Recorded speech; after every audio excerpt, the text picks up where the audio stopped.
এবার তো পানি ফলের সিজন চলে আসছে, তাই ভাবলাম পানি ফল দিয়ে কী বানাবো, একটা শুভ জিনিস দিয়েই বানানো হোক। তাই আমি বানাচ্ছি পানি ফলের পায়েস।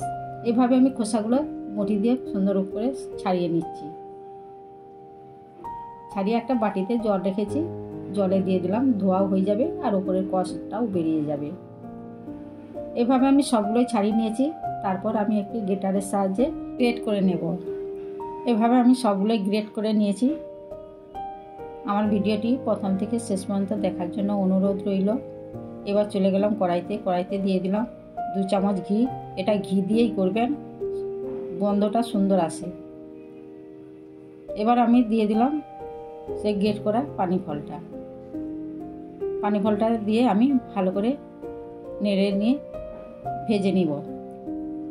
লাল লাল করে ভাজবেন। যখন দেখবেন কড়া থেকে ছেড়ে আসছে তখন ভাববেন হয়েও গেছে, আমার ভাজা হয়ে গেছে। এবার আমি 250 পানি ফলের জন্য দিয়ে দিলাম এখানে 500 লিকুইড দুধটা আমি আগে থেকেই গরম করে রেখেছিলাম। তারপর দিয়ে দিলাম 1 চামচ গুঁড়ো দুধ আর দিয়ে দিলাম 2টো এলাচটা দিলে গন্ধটা সুন্দর হবে। আর দিয়ে দিলাম চিমটে লবণটা দিলে মিষ্টির সামঞ্জস্যটা বজায় থাকে।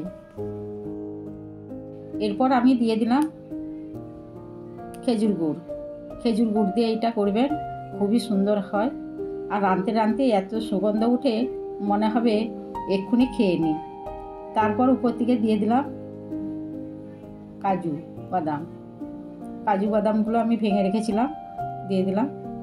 আপনারা কিশমিশ দিয়েও দিতে পারেন, আমার কাছে হাতে ছিল না তাই দিতে পারলাম না।